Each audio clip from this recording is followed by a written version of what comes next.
We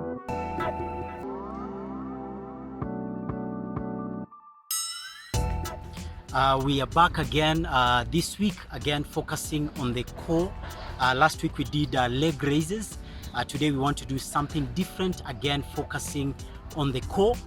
So one of the things that you can do is you can also work out on your core while standing. You could basically do what is called a standing knee raise. So for example, you could just put your hands here and then you either go that direction or the same leg but changing hands. You could go that direction, but as you do that you have to engage your core, you have to tighten your core. Yeah, so this week one of the things that I've been thinking about a lot is deception. In Matthew 24, when the disciples asked Jesus, what will be the signs of the end of the age and what will be the sign of your second coming? Jesus started with one sign, which he said, be watchful that no one deceives you.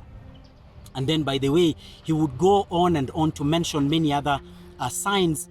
But did you know that out of the many signs that he mentioned, the one sign that is repeated at least 4 times is deception?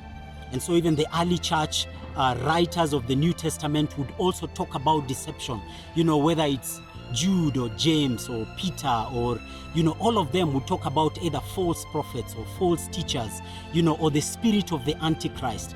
At some point, Paul, writing to Galatians, said, you foolish Galatians, who has bewitched you? How could you have started in the faith and slowly move out of the faith?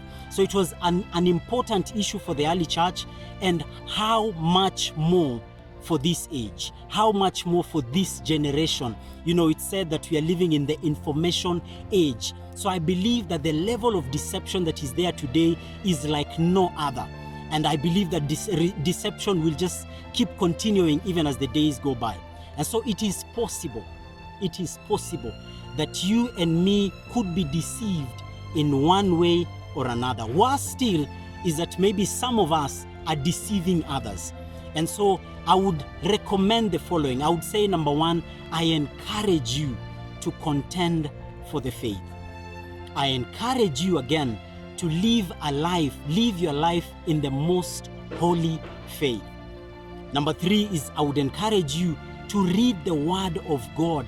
And even as you read the Word of God, ask the Spirit of God to lead you and to direct you, so that you are like the Bereans, who after Paul and Silas had taught them, they would still go back and search for themselves just to check if what Paul was telling them is the truth. But finally, I encourage you to test every spirit.